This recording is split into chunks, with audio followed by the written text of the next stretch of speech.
Okay. தோழர்களுக்கு வணக்கம். இன்னைக்கு நம்ம வந்து ஒரு புத்தக அறிமுகம் தான் பார்க்க போறோம். என்னன்னா, நம்ம நெறைய புத்தகங்கள் வந்து படிச்சிருக்கோம். இதுவரை புத்தக அறிமுகம் அப்படின்னு சொல்லி ஒரு செஷன் நம்ம வச்சதில்ல. நமக்கு வந்து இந்த வியாழன், வெள்ளி இந்த 2 நாள் தான் அ டக்குன்னு ஒரு சின்ன புக் எடுத்து படிக்க முடியாது அப்படின்ற ஒரு காரணத்துக்காக, நம்ம புத்தக அறிமுகமா வச்சுக்கலாம் அப்படின்னு முடிவு பண்ணியிருந்தோம். அதுல இன்னைக்கு நம்ம வந்து அறிமுகம் செய்ய போற புத்தகம், "அமைப்பாய் திரள்வோம்". இது திருமாவளவன் அவர்கள் எழுதின ஒரு கட்டுரை தொகுப்பு. இந்த கட்டுரை தொகுப்பு வந்து கட்சி சார்ந்து படிக்கிறவங்களும் படிக்கலாம். ஒரு அமைப்பு சார்ந்து படிக்கிறவங்களும் படிக்கலாம். அத தாண்டி சாதாரணமா ஒரு மக்கள் கூட சேர்ந்து வாழணும்னு நினைக்கிறவங்களும் படிக்கலாம். இப்படி எல்லா வகையினருக்கும் ஒரு புரிதலை ஏற்படுத்துற, அவங்க சார்ந்து செயல்படுற ஒரு தளத்துல தனக்கான ஒரு அ அ பரந்துபட்ட பார்வைய உருவாக்குறதுக்கு உதவக்கூடிய ஒரு புத்தகம் தான் இந்த அமைப்பாய் திரள்வோம் புத்தகம். இந்த புத்தகத்தோட முன்னுரைகள மட்டும் நம்ம வாசிச்சுட்டு, இந்த புத்தகத்தோட அறிமுகம் வந்து நம்ம பண்ணலாம் அப்படின்னு தோணுது. ஃபர்ஸ்ட்டு 4 போர்ஷன்ஸ் இருக்கு. அதுல வந்து அ த முன்னுரையும், அதுக்கப்புறம் எழுதியிருக்கிற ஒரு போர்ஷனையும் வந்துட்டு காளி ரீட் பண்ணிருவாங்க. அடுத்த 2 நான் ரீட் பண்ணிர்றேன். காளி ஓகேவா? சூப்பர். நன்றி. ரொம்ப நன்றி இந்த புத்தகம் எடுத்ததுக்காக. தமிழ் தோழர் வந்து இது ஏற்கனவே இந்த புத்தகத்த முழுசாவே வாசிச்சுட்டாரு. முன்னாடி it's been an year I suppose. இப்போ வந்து பட் அது அது அதுக்கான முன்னுரை நெறைய புத்தகங்களுடைய இந்த வேல்யூபிள் முன்னுரை வந்து நம்ம மிஸ் பண்றோம். அத நம்ம பண்ணணும். அது ரொம்பவே அந்த புக்கோட இதுக்கு எஃபிஷியன்ட்டாவே அண்டர்ஸ்டாண்டிங் எஃபிஷியன்ட்டாவே இருக்கும்னு நெனைக்கிறேன். வந்துட்டேன். ஒரே நிமிஷம்.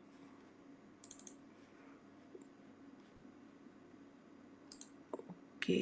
மன்னிக்கணும். ஒரே ஒரு நிமிஷம். எனக்கு பிடிஎஃப் க்ளோஸ் ஆயிடுச்சு. ஒரே நிமிஷம். ஓகே.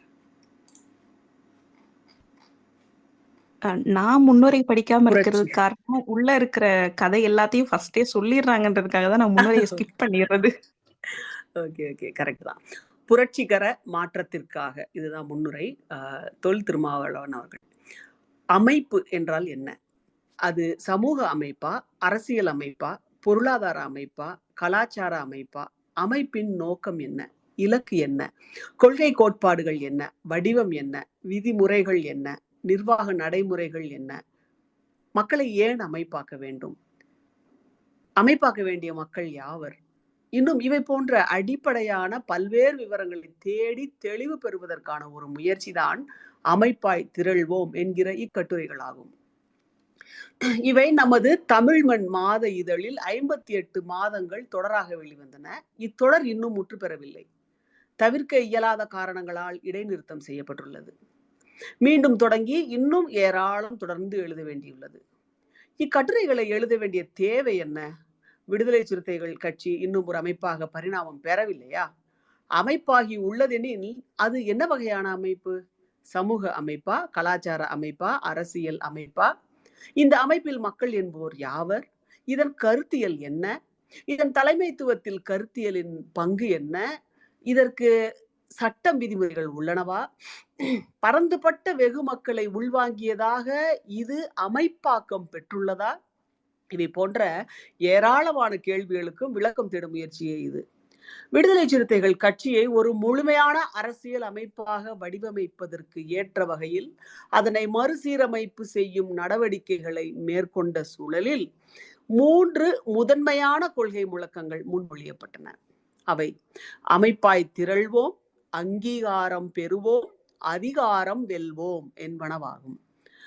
அதிகாரத்தை வென்றெடுக்க வேண்டுமெனில் அதற்கு வெகு மக்களின் அங்கீகாரம் வேண்டும். அத்தகையதொரு அங்கீகாரத்தை பெற வேண்டுமெனில் அதற்குரிய அமைப்பாக வெகு மக்கள் அணிதிரள வேண்டும். இந்த அடிப்படையை உணர்த்துவதற்கான ஒரு எளிய முயற்சி தான் இது. அதிகாரத்தை வெல்வோம் என்றால் அது அரசியல் அதிகாரத்தையே குறிக்கும். அரசியல் அதிகாரம் அல்லது ஆட்சி அதிகாரம் என்ற மற்ற அதிகாரங்களுக்கு எல்லாம் மேலான வல்லமை கொண்ட உச்சநிலை அரசியல் அதிகாரம் அல்லது ஆட்சி அதிகாரம் என்பது மற்ற அதிகாரங்களுக்கெல்லாம் மேலான வல்லமை கொண்ட உச்சநிலை அதிகாரமாகும்.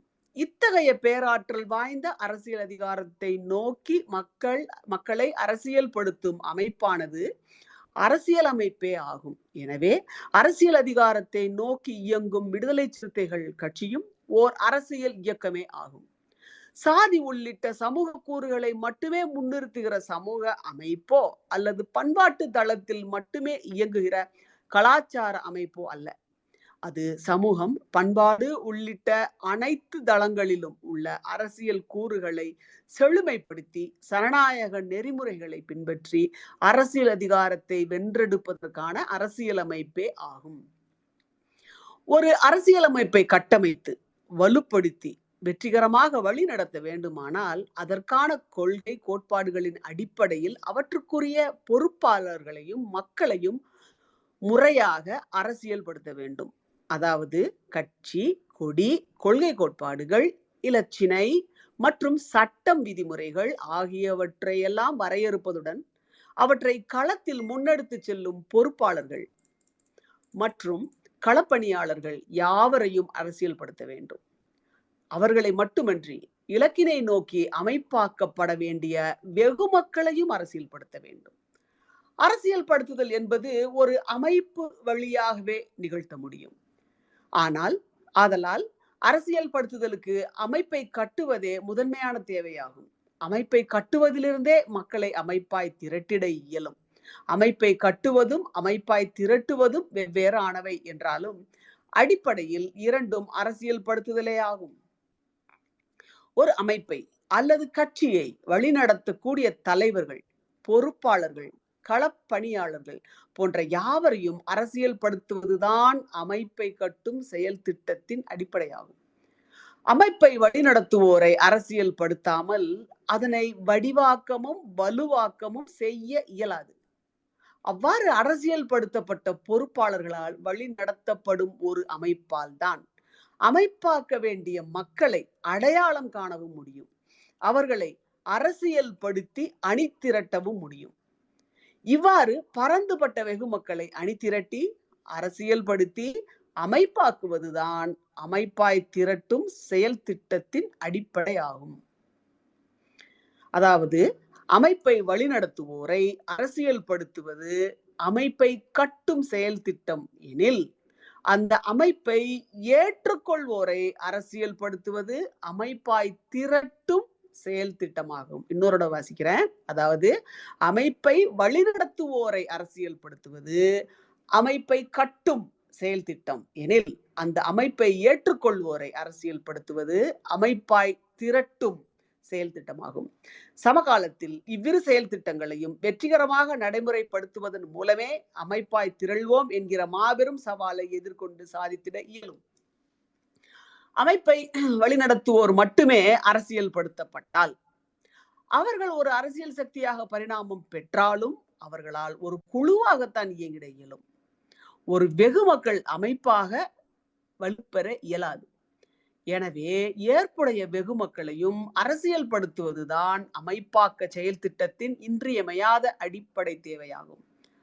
அரசியல்படுத்துதல் என்பது ஒவ்வொரு